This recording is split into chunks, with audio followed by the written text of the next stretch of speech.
Welcome to the Human Frame podcast with me, Wutsia Hawking, where I talk to incredible people that I've met along different industries to talk about art as a form of activism. Today I'm joined by Chloe Marie Gallagher. So thank you so much for joining me today. Chloe Marie is a creator and advocate living with functional neurological disorder, FND, using her voice to raise awareness around a condition that is still widely misunderstood. Through speaking openly about her lived experience, mostly on her social media channel, which is amazing.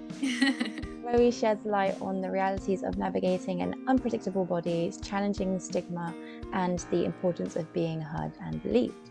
Her work centres on visibility, honesty, and breaking down misconceptions around chronic and neurological conditions, creating space for more nuanced human conversations about health and resilience. So I'm really excited to speak to you about this. I'm so happy to be here. Because like I said, it's quite a condition that not everyone knows about specifically. And there are still so many nuances within it all. Yeah, absolutely. FND is very widely misunderstood and not a lot of people know about the condition at all. So everything I do has ultimately created a domino effect, even for conversation. So raising awareness is huge, yeah.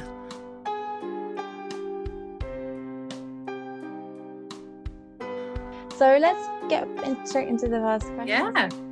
For those who might not be familiar, how would you describe your experience of living with FND? So I like to explain it to people.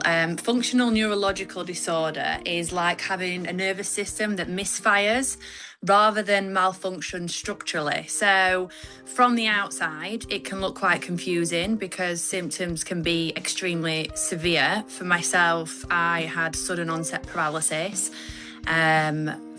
It just literally happened within seconds.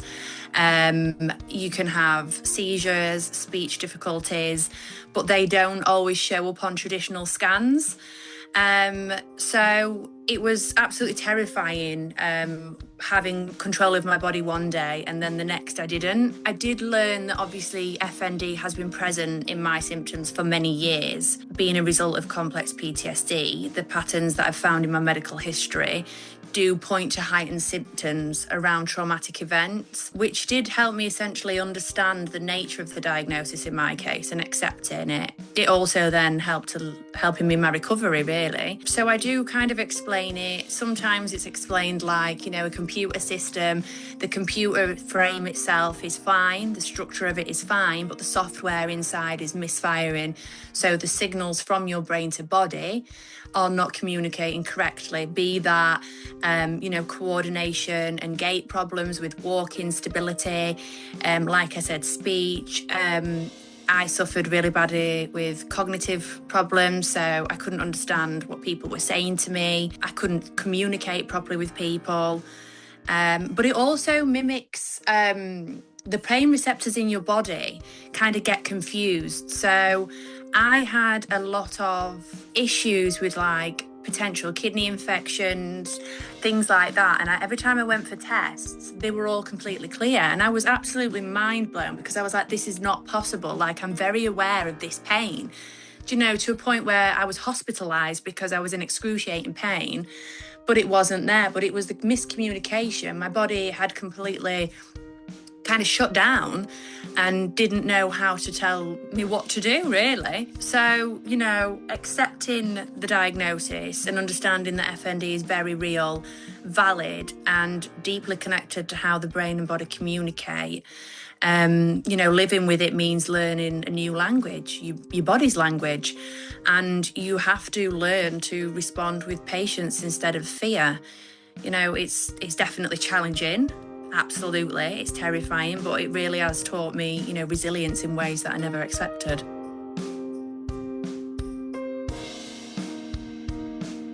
And how did it kind of change, being diagnosed? So, obviously, when I was diagnosed, what do you mean? How did it change in what sense? For myself or? Yeah, for yourself in terms of, because I know also, you have such an amazing family as well. Yes. Did it allow you to take care of him again in a slightly different way, or is there a way that you kind of found a new normal in a sense? Yeah. So I definitely, I mean, it was a lot further down the line for me. It definitely wasn't something that happened overnight, but I've built up a level of resilience, being exposed to trauma throughout my life. I've built up kind of like a tolerance, if you like. So the determination has always been very strong for me. And I knew, I have 3 beautiful children. I have a very supportive partner, a wonderful family. And I kind of looked at them all and I was like, I've got kind of like 2 choices now. I'm going to have to do this. So rather than focusing heavily on what I couldn't do anymore, I focused on what I can still do. That wasn't, like I say, anything that happened immediately. Like I say, I was hospitalised for a month. I was completely paralysed. I couldn't feed myself, shower myself, dress myself. I couldn't even have a conversation with my children. So when I got back home, I wanted to create a new normal that didn't make me feel drastically different. So, little things, like one of the things I do mention quite a lot is story time with my kids. I read my kids a storybook every night. But my little 2 have got mid-riser beds. So it wasn't something I couldn't stand at the side of them and read like I used to. So we actually now at bedtime, everyone congregates into my bed and we read a story together. And actually that's turned out nicer because, my eldest son will get involved and the dog will be cuddled up and everyone will have a little cup of tea and a biscuit. So some of the things that have changed have actually changed for the better because it slowed me down in a way I didn't know I needed.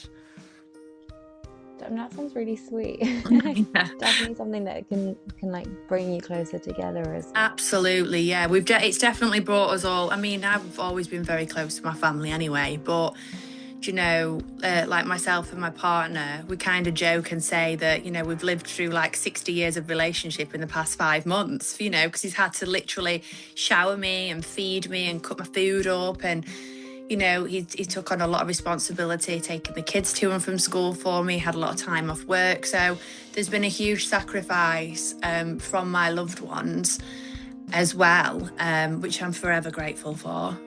No, it's such important to have such a supportive network. Massively, yeah. I think it would be very difficult when you don't have that because it keeps you going. Absolutely, yeah, it does. Absolutely. I will touch on the importance of obviously people's mental health around feeling very isolated as well. So it's really important having support around you, definitely. I'll move on to the next question. Was there a moment when you realised something wasn't understood or recognised properly by others medically or socially as well about FND? Yes, very early on. So when I was first diagnosed, there was such a lack of clear information and understanding. I remember, not only feeling extremely scared because at the time I was having scans. There were fears of that I had a stroke. My mum had a stroke at 18, so I was very susceptible to potentially have having a stroke. Fears of MS. They wanted to do lumbar punctures. Everyone around me was kind of shouting and screaming and doctors in and out, and it was very chaotic. And to be able to have to lay there and not be able to communicate my emotions, I almost felt trapped in my body. So it was kind of like what I was experiencing didn't fit into a box of what people understood. So I did have a few experiences whilst I was in hospital. Some of the healthcare professionals had never heard of the condition and therefore they didn't know how to help. On some occasions, I had some polite members of staff who would sit and have a little chat with me. They'd give me time to try and talk and understand that it was difficult and that I was trying to learn to do it again. They learned my visual cues if I needed help. They understood that, that I had on the board that I needed a 2-person assist. I needed 2 people to physically lift me and put me into a chair if I ever needed help. So they were really understanding and, they'd kind of say, oh, I had someone similar to this and I wonder if they had that. So it got conversation flowing. So in some cases I was definitely met with empathy and they did want to learn more. But in other cases, I met with a lot of arrogance and dismissal, and what I would describe as a complete lack of knowledge and understanding. One of the older consultants I had used to be very dismissive and kind of quite patronising, really. Being a young girl, I was left on a geriatric ward for the month. You know, I made some great friends. I had some really lovely older ladies that I made some really good friendships with, and I learned a lot about their stories and their lives, so that was nice. But the doctor would greet me with kind of like, oh, you know, you're not shaking now, so do you want to go home? And it was kind of like, well, I'm not shaking, but why did I shake to begin with? You know, oh, your seizures have seemed to stop. Are you ready to go home now? And I used to be like, yeah, but why was I having seizures? Do you know, there was no answer. No, right, Chloe, let's sit and have a chat. I can see that your tremors are easing. That's a really good sign. That means X, Y, Z. There was just no explanation.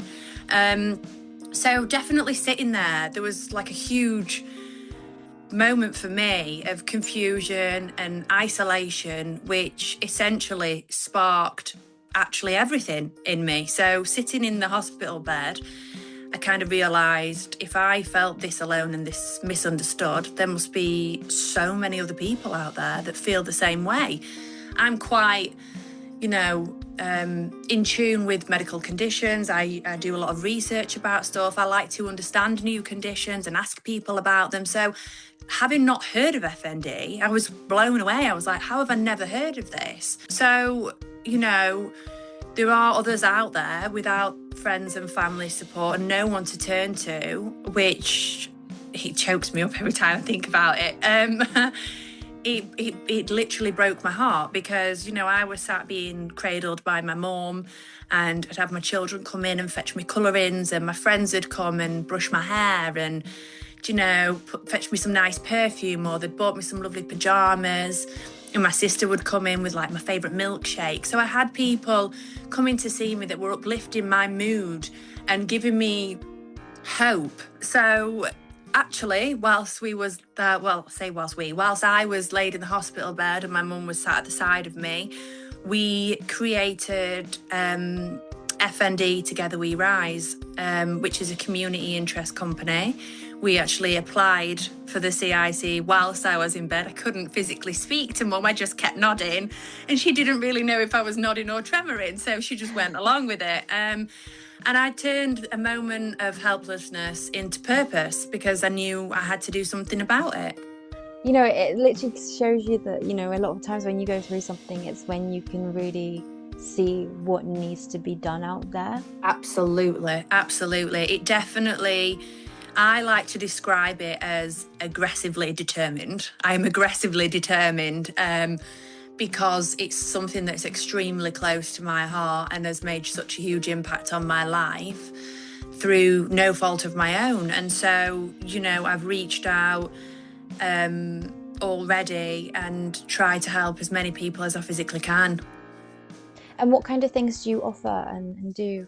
So with FND Together We Rise, we set up, initially we set up just like a Facebook page, trying to spread awareness out there, get people to join and know that we were there. We've done like a lot of fundraising events. So we've been in like the big Asda superstores, which is great, made some huge connections.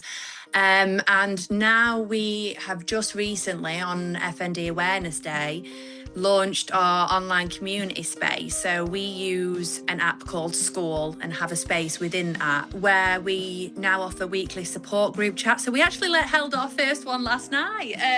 It was very emotional, very touching. I run the support groups for the people with FND, and then once a month we have support groups for the family and friends, which my mum runs. She's a qualified counsellor and a CBT therapist, a wellbeing coach. She's got everything in the mix.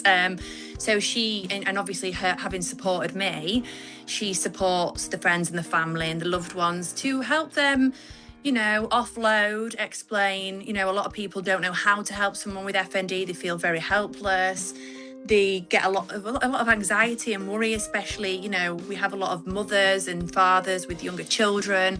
They're worried, you know, are they ever going to live a normal life? So it's about supporting and offering help to those people and giving them some understanding on what they can do to help. And we've just had some courses accredited, so we're absolutely buzzing about that. Very exciting. We've got nervous regulation techniques that we do on our online community space, along with like breath work, mindfulness, guided meditation. And we've actually got a nervous system workshop in person in April that's now fully booked, so that's very exciting. And it's not only about when we're raising the awareness for people with FND, but the fact that, you know, stress and trauma have been, like I say, essentially what has caused my FND, and about the awareness of what it can actually potentially lead to if you live an extremely stressful life or you've been through a lot of trauma and you're noticing any symptoms.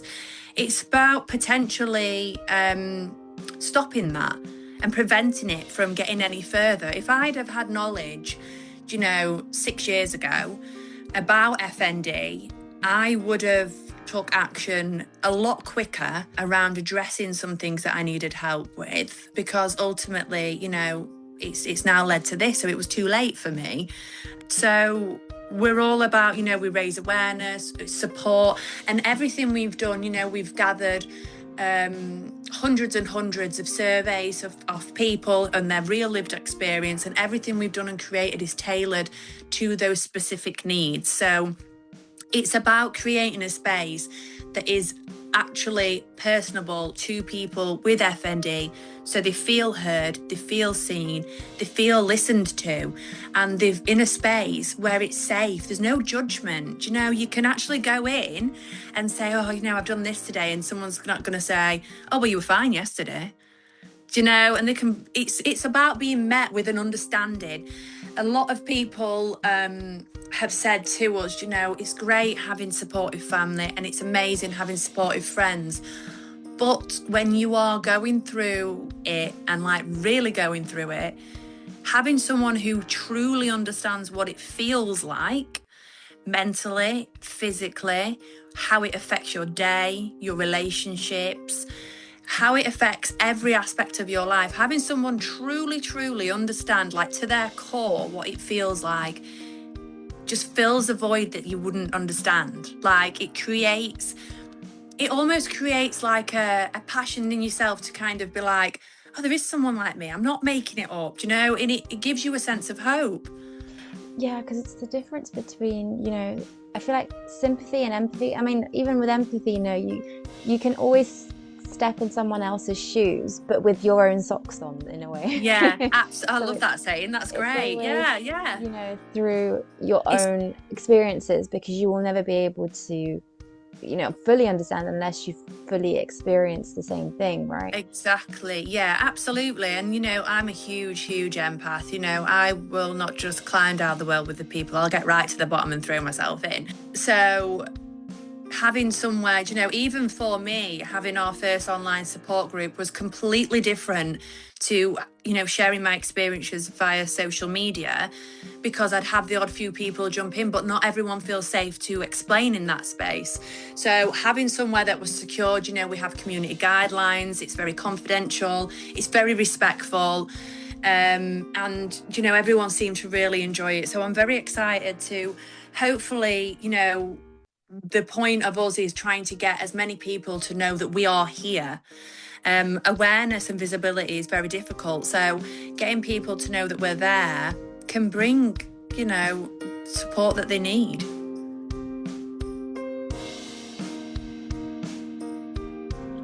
100%. And all the stuff that you have within the space, is it all things that you found useful as well?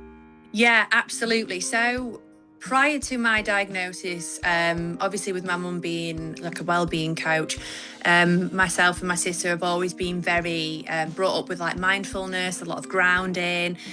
We do like yoga, things like that. So breath work and, like guided meditation. I'm not great at guided meditation just because I really struggle to sit still just on a daily basis anyway.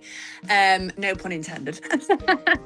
But having like things like breath work have come in extremely helpful for me because I've started doing, I did at the first 5 weeks, I set myself a plan when I started to feel more able to do so. I didn't rush myself and took my time, but I set myself a plan and I tried many holistic treatments, figured out a routine, figured out a system, all while learning what was triggering me. Was lack of sleep triggering me? Have I eaten something different this day? Have I discussed something that's brought something up? And it's all about learning my own symptoms and then how to manage them. So I do like an ice plunge once a week. The first time I went in it was excruciating. It was extremely painful. But we did like 3 dips and it was controlled with breath work. And by the 3rd dip, I was that embraced in this breath work and this sense of calm and this sense of kind of like stubbornness as well that kind of overpowered me. And I actually sat in it for just 10 minutes, and that 10 minutes was the stillest I'd been in over a year. Like no internal tremors, nothing. And the sense of calm made me again like believe that I've got a chance of overcoming FND. There isn't a cure for it, but there are treatments that can potentially help manage symptoms. Obviously, it's so important to know that everyone's completely different. So by sharing experiences, you could really help somebody else, but it may work for them, it may not.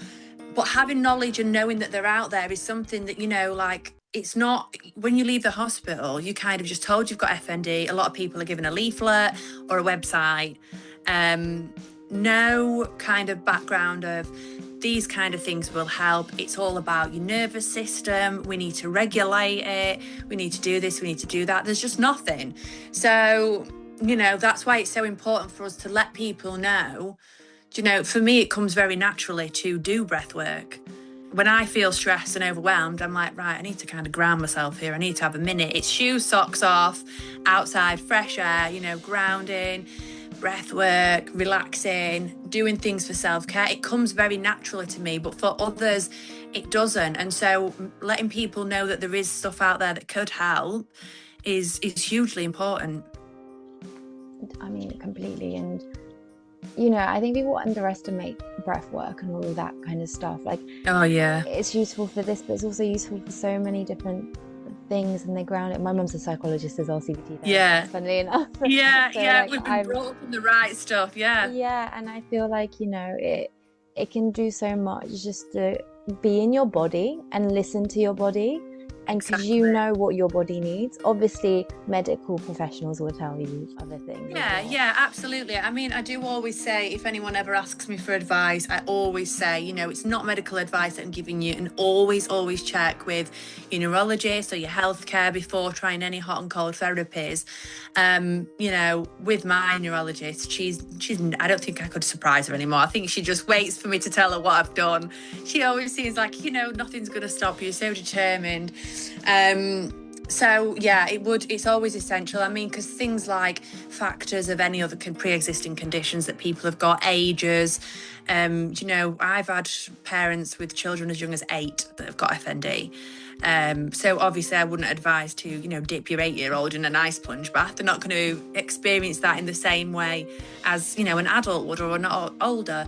So it's definitely all about it being tailored to each person's specific needs, but also how to help someone understand their symptoms and what it is they need is where it needs to be started at. It's where we need to start first. And how do you navigate unpredictability and loss of control, or what might feel like loss of control? With so symptoms? Well, at first I fought it. So I would fight my body with tremors. I would try hard to keep it still. You know, I was told, you know, this is all in your head, it's psychological, it's all in your head, very dismissive. And I thought, right, well, then I'm just going to make it stop. I'll just think my way out of it. If that's what it is, I'll just think my way out of it. So I used to try so hard. I'd like hold my breath, tighten and tense my body. I wanted my control back immediately, do you know? And that resistance made everything so much heavier. It set me back tenfold. You know, I spent many hours crying. I remember coming back from hospital, and after a few weeks, I was determined to get up the stairs myself. I couldn't walk up the stairs, so I was crawling up the stairs. My partner was behind me trying to support me, and I remember just snapping and being like, just leave me alone, like I want to do this myself. And I got to kind of the top step and I just broke down completely because I was so frustrated. I had a condition that I now had to live with, not only had to live with it, but I hadn't caused it. It was essentially a result of someone's actions towards me, you know, that left me traumatized and broken. And a literal breakdown of my body had happened. It couldn't be strong anymore. It couldn't fight for me anymore. I was extremely independent, you know, having 3 children. There was so many appointments to go to, after school clubs. There was things that we did on days off. There was running around in between, the cooking, the cleaning, the shopping, walking the dog. I was self-employed as a beautician, so I was driving to and from work. I was so independent and I had so much freedom, and it felt like all that had just been taken from me. So I had to learn to stop focusing so much on what I no longer had, because it was emphasizing the negativeness around me. It was emphasizing all those things, and it was feeding into my days. So over time, I learned that managing FND isn't about controlling everything. It's about understanding the patterns and the triggers and the limits. You know, I noticed changes in my symptoms around certain triggers. And so I assessed it carefully each time. And that each time I tried to do something new, I assessed what I'd done, made note of what I'd done, and then made note of how my body responded to it afterwards. I monitored like my mindset, my environment, my mood, what was happening around me that was out of control. And I soon came to learn, you know, slowly how to challenge myself in a safe way. Like I said, I leaned into holistic approaches, self-awareness and pacing, breathwork and healing. And, you know, some days are harder than others, and that's okay. Accepting that has been a huge thing as well, not fighting that, you know, waking up one morning, I might not be able to feel the right side of my body. Worrying about it beforehand isn't going to help me. So rather than preempting, you know, what am I going to be like tomorrow? What am I going to be like tomorrow? I go to bed with a positive focus, and what will be the following morning. So if I've got plans that I need to cancel, I've surrounded myself with the right group of friends and family that understand if that gets cancelled, that's okay. I don't have to explain to them. Do you know, if I need to be in bed all that day, that's okay. Do you know, like, it took some time for me to get that, you know, focusing on what I can do instead of what I can't. So if I've got a day where I'm bedbound, but cognitively I don't feel challenged, my mind feels okay, then I think, right, well, I'm going to respond to emails. I'm going to ring and get the dentist booked for the kids. I'm going to do this and do that. Anything that I would do that would mean that I didn't need to physically move, I would do. And then vice versa. Do you know, if my body could move, but my brain couldn't work properly, I'd take my time and do a little bit of physio and not over push myself. Do you know? So celebrating small wins, is massive, and it really, really helps. You know, if one day you manage to get your pajamas on yourself, great. That's a win, and that's fine for the day. You don't need anything else. Do you know, it's about adapting rather than giving up. And so letting go for the need of perfection and control has actually given me a different kind of strength. One kind of rooted in flexibility and a hell of a lot of self-compassion. And flexibility in a way is a kind of form of control, because as you said, some people don't have that, you know. Yeah. It's really hard to be a flexible person. Exactly. It is. Yeah. It is. like adapting to different things. It's like, as humans, and like, we like our habits, don't we? Absolutely, yeah, we do. And I used to be like a creature of habit, kind of a form of OCD, as in I had repetitive patterns. I've never been diagnosed OCD, but it was more of a coping strategy for me. So I liked everything to be done in a specific way. So sitting in the bed and having people do stuff for me was very challenging. I wanted to interfere, but I also was grateful that they was there and didn't want to sound ungrateful. So I bit my tongue, and it became quite challenging having so many people around me doing so much for me when before I did everything for myself. So, you know, again, with the support and things that I want to get out there for everyone and that I'm offering, is to help people get to that stage, because it's not something that can happen overnight. It's not something, you don't just think, right, okay, in the morning I'm going to wake up with a really positive mindset and everything's going to be fantastic. It's not that easy. But by sharing my journey and the raw truth of it, you know, I share the good and the bad, the ugly, the whole, everything. So I want people to see that there is hope, and that, you know, these things I'm doing are working for me and may work for somebody else. It's about getting it out there to people that these things, you know, could help. Yeah, definitely. And how has your relationship to your body changed over time? It has completely changed. So in the beginning, I felt like my body had betrayed me. I was angry, you know, I didn't trust it. I didn't, you know, I tried to put a foot down and it would just go completely. I was afraid of it because, you know, at one point my daughter was scared because she was looking at mummy, and mummy was, you know, I was violently shaking from head to toe for 2.5 weeks straight, non-stop. They just sedated me and gave me, you know, morphine. And then when that would wear off, it would just start again. So it was hard. I felt let down. I felt upset and broken beyond repair. I didn't know if I was going to ever be able to come back from it, you know. And I kind of dismissed it a bit because I didn't want to accept that could be how I was going to be for the rest of my life. And that's the assumption I made, having had no knowledge around FND. So I made the assumption to myself that, you know, this is how my life is now. But now, after, you know, it's been 5 months, after everything I've managed to accomplish, I see my body very differently.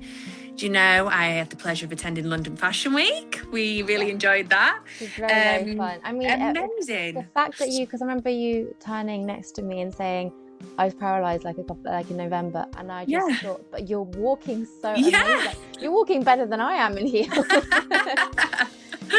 Yeah, it was such a surreal moment for me. I did actually practice putting the heels on beforehand to see if I was going to be able to do it. But a kind of a funny story, just touching obviously on the fact that I could walk in the heels. There's a lot of things with FND, obviously because your brain and body are miscommunicating. I found a few things where, like, I can run better than I can walk at certain times. And that is actually quite a common case within people with FND. It doesn't happen for everyone, but, you know, a lot of people tried it after I had and after some others had, and saw that they could. So it was interesting to learn that, and also I discussed that with my physio and kind of explained how I could run from my kitchen, but when I got to my living room it stopped, and we realised it was because the pattern on the floor changed. So my body was kind of like it was like at a cliff edge or something, you know, and it stuck.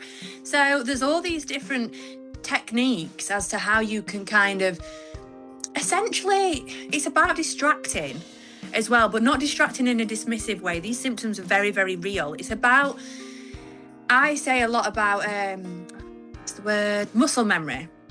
A lot of muscle memory. So, you know, I was very keen to get back into being able to do the pots and wash my dishes up. So I have a perching stool now, and I'll be able to sit in the kitchen. But because FND symptoms can fluctuate so fast, like literally with click of fingers, you can be okay 1 second and then you could, you know, when I went to the London Fashion Week, I could have been walking down that runway and it could have just gone. Everything could have just buckled from under me. So, it's definitely changed because I lent into that fear at the beginning of it all. And having done London Fashion Week, I've recently been nominated for the National Diversity Awards, which is amazing. absolutely huge.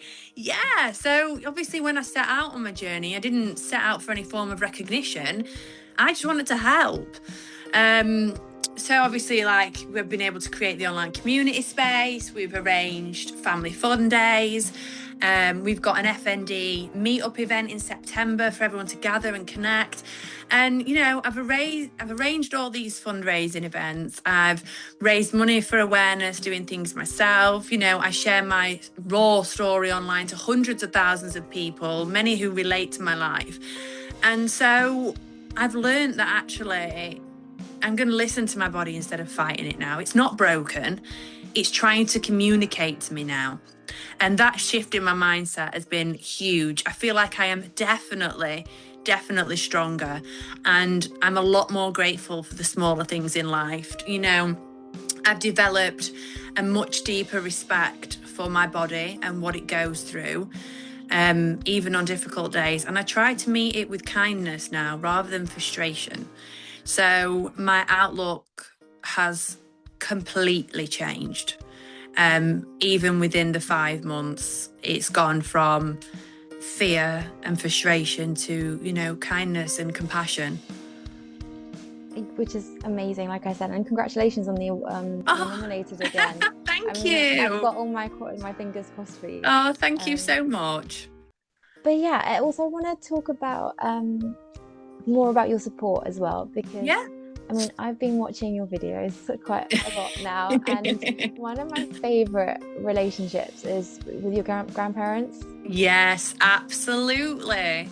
So can you tell me more about how they help you, but also it's so funny to watch, because I know your granddad plays music and then you start having yeah. So what happened with that was when I first came out of hospital, and I needed 2-person assist at all times. So that was the only way I was allowed out of hospital. I was supposed to go to an in-care rehab. The waiting list was too long for me. I didn't want to be in hospital over Christmas and New Year. So they agreed to let me home. I did a hospital bed, my frame, a lot of support at home. And so I needed around-the-clock care. Someone had to be with me at all times. Having 3 children, it was essential that someone was there. So between my partner, my mum, and my grandparents, they kind of took it in turns. And it gave everyone a chance to have a break themselves. It gave me a chance to chat to other people and not feel like I was isolated. So, Granddad came. He'd seen me in hospital. Understandably, he was extremely upset. He was so supportive. He found it really difficult to see me. I'm his granddaughter. He saw me at the absolute worst. And so seeing me at home, my granddad has always used humour, dark humour, any form of humour to get by. And, he's always been the granddad that's kind of my friends would be like, as if your granddad's just said that. And I'm like, no, I'm so sorry, please. So when he first saw me walking, I'd like to call it walking, wobbling, shaking, whatever I was doing, I was actually at the first stages of my walking journey. So that was how I walked. And the wobble, it made me very self-conscious. I felt very distracted by it. I got really upset thinking, am I just going to walk shaking like this the rest of my life? Everyone's going to notice this. I was very self-critical at the initial offset of it. And so, Grandad saw an opportunity. He is a hardcore soul fan. So when I first came from the kitchen to the living room, he burst out laughing. My nana was obviously extremely frustrated with him. She was like, this isn't funny, Graham. She's trying to walk. And then he was like, no, I'm not laughing because of that. I just thought that this song, it might cheer you up. Please. Anyway, I eventually gave in and let him play it. And it made me laugh so much where it turned my tears of like hurt into hope and laughter. And I thought, this is such a better way for me to deal with this. And so after each physio session and each time that they would come round and they'd help me, getting from A to B and trying to get up and stand and walk a bit better, they would play the music and Grandad would, end it on a high for me. And I'd feel really proud because actually although it was getting extremely difficult from the laughter setting off, heightened emotions, which did, what's the word? It did overstimulate me, which made my tremors a lot worse. But it was actually my body trying to communicate. You're laughing and you're enjoying this and you're trying to walk. So it was like everything had muddled up at that one time. And so from then on, the rest was history. Grandad always had me laughing and smiling. He took every opportunity he can, and he still does. There are still times where I haven't, although I've made a huge amount of progress, there are still flare-ups. They are very minimal now compared to what they were, and they are a lot less frequent than what they are. Look, Grandad conveniently finds the right timing for his songs and his music. And although they are very funny, there has been some occasions where he's actually played very sweet music that has actually tried to calm me with, really meaningful lyrics about, that he loves me and he's very proud of me and stuff like that. So mine and Grandad's relationship, I think, has got even stronger throughout this. He would come and take the dog for a walk with me and he really enjoyed that. And he would come and, see to the kids with me and he'd get the kids little treats when he'd come round just to kind of help them out and, make sure that I fully focused on the positive stuff. Grandad's quite old-fashioned in a sense of he'd be like, well, there's no point crying, is there? What's that going to do? You're going to sit and cry about it or you're going to do something. You like laughing. Laughing's much better than crying. So that actually kind of gave me a kick that I needed. And, I'm quite a positive person in general. I like a lot of humour, use a lot of humour to help. So I mean, it's very healing, isn't it? Absolutely. Very healing, yeah. But yeah, I mean, I completely get him because I think, a lot of, I'm Eastern European, so a lot of those kind of things come in, right? But, it's always recognizing, there's a right time, there's a time to cry and there's a time to absolutely boost yourself up, isn't there? But yeah, and it's just always funny watching, your grandma's reaction as well, because you can tell she really wants to help you. I think there was one video where you nearly fell on the tree. Yeah. He did actually call that at one point and said, the tree's going to go over. Nana and Grandad's relationship has always been like that. She, you can hear, you'll be at her house and you hear her going, Graham, for God's sake, no, because he'll be saying, crude jokes and funny things that, she's like, you can't say that, and no, don't say that. So their relationship has very much been like that. Nana's always been a massive worrier. If I tell her I've got a headache now, she's like, oh, make sure you're resting and make sure you lay down. I'm like, I'm all right, Nan, I've got a headache. So, she's been like the over worrier and he's the complete opposite end of the spectrum. So together, they make a really good team. And, there are times where it does actually get her laughing. And I think you can see when it does get her laughing, you can see why they fell in love as well. So it's very sweet. It's very, very sweet. And it really does brighten my day massively. It does. No, they're amazing to watch your whole relationship together. It's just so uplifting. Oh, good. I'm glad. I've had a lot of people say that it's brought a lot to them, and memories with their grandparents. So I'm glad that it's spreading joy as well as awareness. Well, yeah, no, it's funny you say they have that relationship because it's exactly the relationship my grandparents had. Shouting at each other and cursing, all that kind of stuff, and it'd be like, but I love you. Yeah, but I do love you. Yeah. Maybe they wouldn't say it in those words, but you could tell. It's their love language, isn't it? That's their love language. Yeah.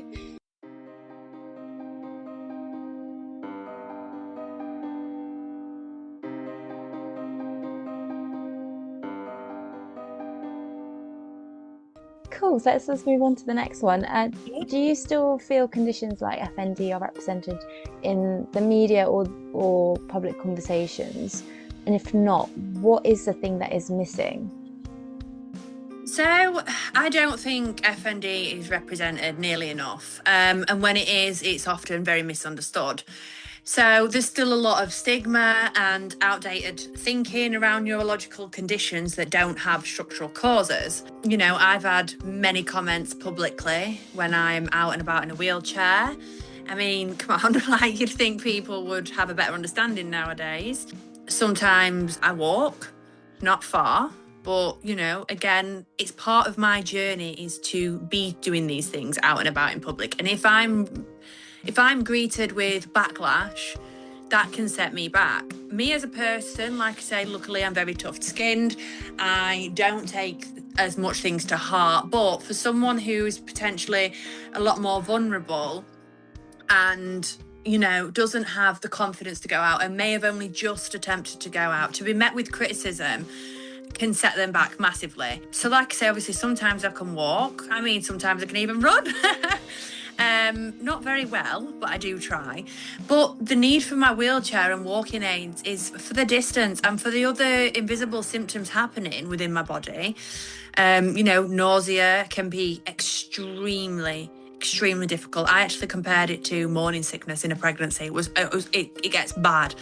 The fatigue can be overwhelming. Like you can fall asleep because you're just done in. Muscle aches and pains, overstimulation, heart palpitations. I personally suffer with a very abnormally low heart rate when I'm laying down and a high one when I'm stood up. So standing up for too long sets it off for me. Muscle numbness, drop attacks. So like I said to you, your legs can just completely buckle. So I use my walking aids to ensure that I don't overdo it, letting my body know that it's safe. And I like to challenge the stigma around this. So, you know, showing myself on social platforms, using my scooter, my crutches, my wheelchair, whatever I need to use that day is all right. And I shouldn't be met with criticism from someone or other people that don't live in my body and don't know what I'm experiencing. So I like to challenge it big time. And, you know, by publicly putting myself out there, I like to give others, you know, a sense of confidence that actually, you know what, if Chloe's done it, I'm going to go and do it. And I have had a lot of people contact me saying, you know, and it's very touching for me, but saying, yeah, thanks to you, I've gone out for the first time in my wheelchair and met friends for coffee. And so me just putting out there, myself in that vulnerable position, showing people that you can do it and that, you know, so I don't know if I'm allowed to swear. Fuck what everyone else thinks. That is literally what I like to say to people is fuck what everyone else thinks because, you know, they're not in your body. They're not dealing with this day to day. If I, for example, went out in public, didn't take a walking aid, I could put myself under so much stress, pressure, and my body under so much pressure that I could end up back to square one. Doing that just because someone else might look at me funny is not okay. So, you know, I like to try and challenge the stigma. I get out of my wheelchair in public and people look at me like, whoa. You know, just because I'm in a wheelchair doesn't mean I can't walk.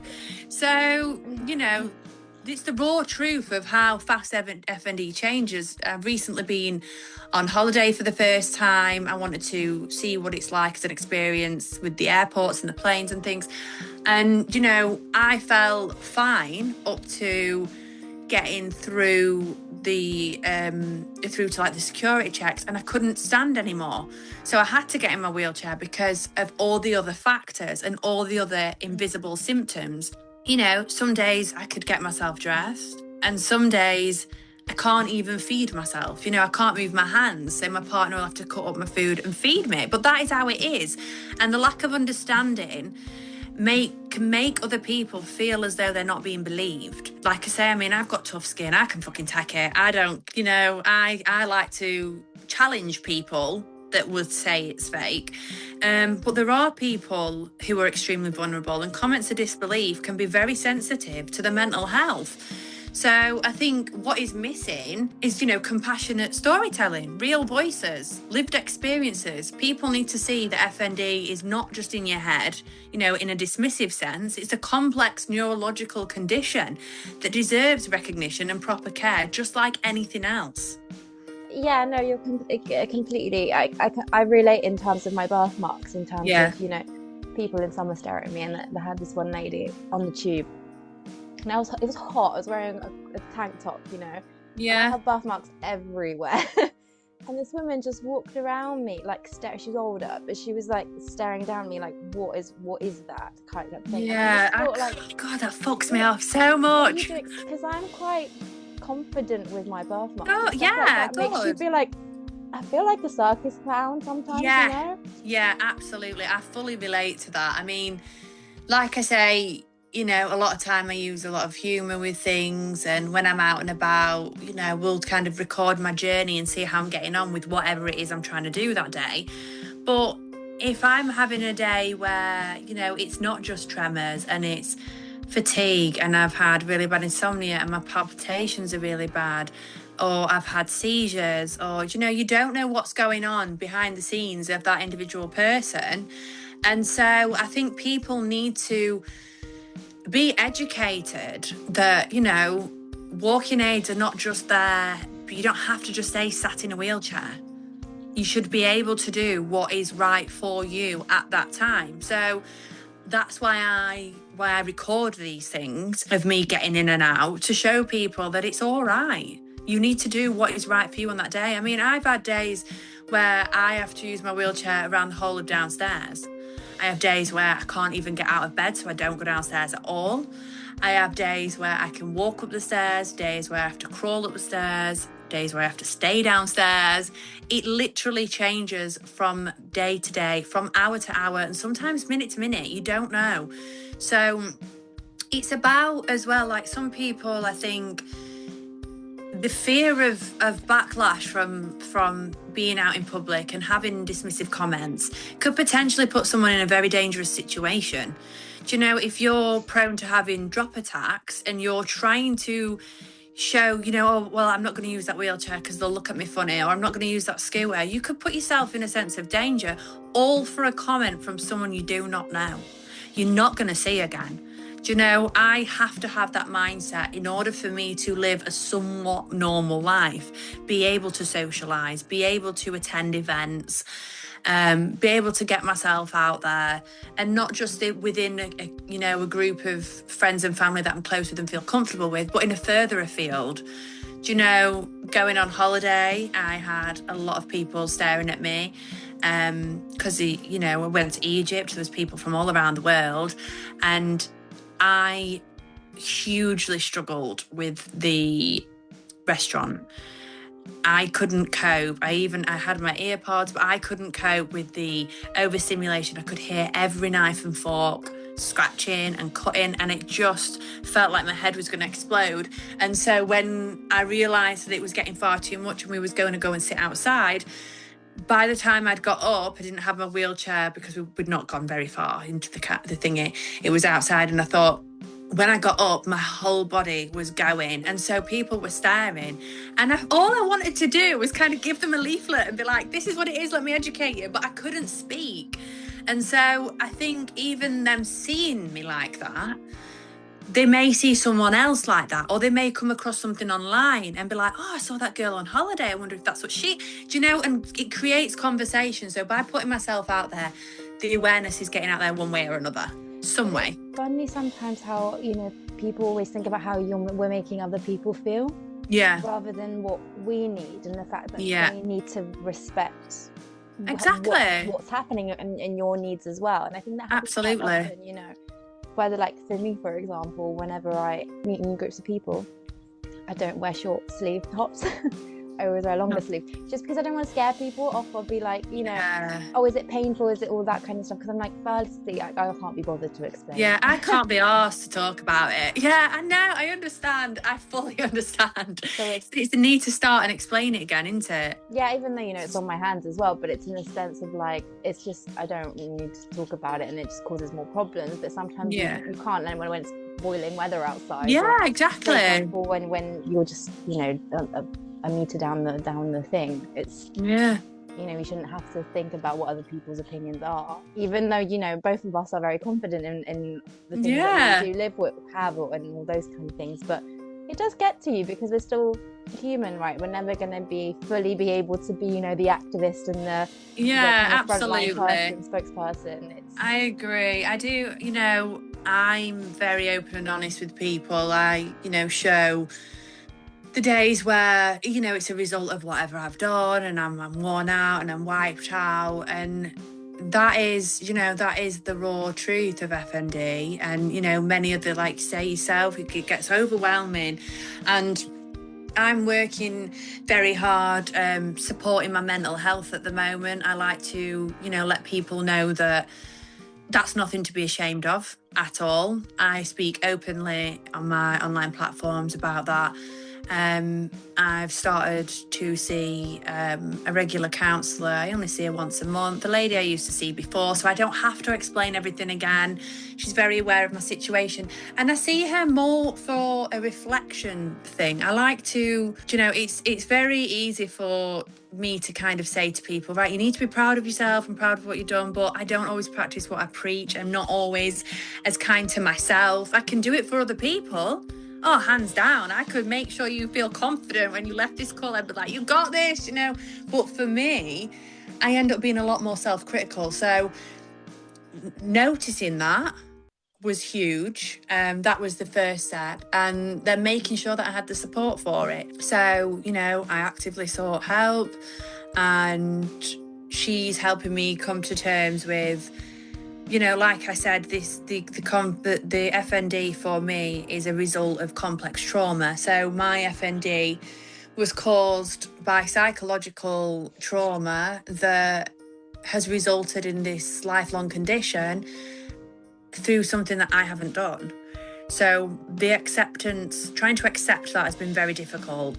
You know, I haven't done this to myself, and this is the same for, you know, it's going to be the same case for many other people out there. FND can be caused by psychological trauma. It can be caused by physical trauma, you know, car accidents, injuries. It can come hand in hand with other conditions. And some people actually don't have a known cause. You know, they haven't been subject to psychological trauma. They haven't had a physical trauma. They have no other conditions. So it can be, you know, various reasons. So for my personal experience, obviously, although, you know, I'd say 90% of the time now, I am a lot more kind of at the forefront of like, fuck this, I'm not letting it get to me. I spent too many years in this pit of despair, too many years upset, too many years wiping my tears. I'm not going to fucking carry it on now. Like, not a chance. If I've overcome the hardest part of what I would say was my journey, the initial acceptance and beginning of it, and getting through that bit, then I can definitely do this bit now. So a lot of self-care is going into this. I spend a lot of time doing things for myself that I never used to do. Do you know, like, I know it sounds really stupid, but I get myself new pajamas a lot more frequently than I used to. I think that's a great thing. Exactly, you know? Exactly. You know, self-care, things like, you know, skin products and perfumes and things that I enjoy and I like. I'm starting to take more care of what I'm surrounded by. And I don't mean that always in like a materialistic manner. I mean it's like romanticizing my life. So like my when I have a bath now, I like to have like really nice bubbles, and I'm not allowed proper candles, so I have LED candles in case I kick them off. But still, you know, we make it work. And it does make a big difference for me, because it makes me, again, go back to that level of appreciation to all the challenges I've overcome this far, and I am still going to face throughout life. But, you know, it gives you a sense of realising your self-worth again. And again, going back to treating yourself with compassion and kindness rather than fighting it and being frustrated. You start to learn to love this version of yourself. You know, this new me is resilient. She's adaptable. She's fucking determined. You know, she's very strong. And this new me is a result of the old me that went through everything she did, you know, on the leading up to the diagnosis. and the diagnosis itself, all those years, everything, I don't necessarily grieve that old me. I grieve her in a sense of I felt a lot of hurt for her. But actually, this is a new chapter in my life now. So I'm moving forward from it. You enter new chapters in your life in every aspect, whether you've got a new job, you move homes, you meet someone, children, you have partners, some people travel, all these different chapters that you experience in your life create new versions of yourself. So actually, thinking that I used to focus and think I'll never be the old me. Well, what actually was the old me? Because she was a variation of so many different experiences. So I would never get that back because each day actually created a new version. So by looking at it like that, I've found that actually I don't grieve that old me anymore. I have learned to love this new version of me. And, progress can happen. There is hope with FND. You can live a somewhat normal life. But again, I think the awareness for people out there, understanding what can be done to help is where, FND Together We Rise has come in massively. Like it says in the slogan, Together We Rise, because it's not just about creating the support, it's about uplifting other people and giving them the opportunity to have the chance to, heal and find their feet in with the symptoms, find a way to manage it, and it just gets me very emotional. It gets me really emotional because I'm so passionate about it, so fiercely passionate about helping others. I don't think there's anything I won't do. On the 17th of April, I'm actually walking on fire to raise funds. Gosh. Yeah. Sorry, that's wow. Yeah, exactly. And so, because it'll get people talking. They'll be like, oh my God, the girl that can't walk because she's walking on fire. Well, fuck yeah, I am. Because you're listening, aren't you? So, I've got to do these things and I've got to challenge myself. Me personally, I do like to challenge my limits because it's something I've always done in order to heal. I've challenged myself. But now I'm doing it in a healthy way, a controlled way, a positive way. I'm getting a positive, something positive back from it. I'm helping other people rather than challenging myself so much that I'm in a burnout and I completely crash. So it's been a bittersweet. It's definitely been bittersweet, but there's been a silver lining. So I'm trying to take that and move that forward, definitely.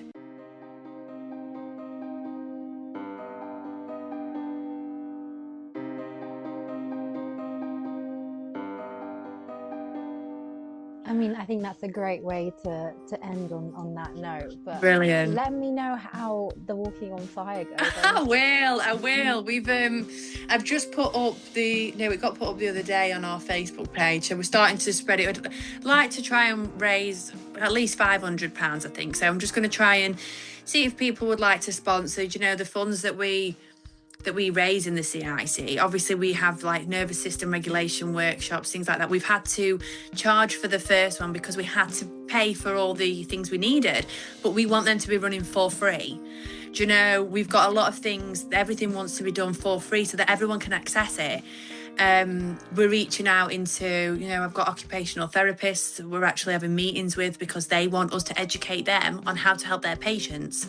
There's physiotherapists that have taken our leaflets and business cards to give out to their patients because they've got no one to turn to. So it's getting out there and we're literally finding something new every day through what people are saying and taking that on board and finding out, right, this is what someone needs.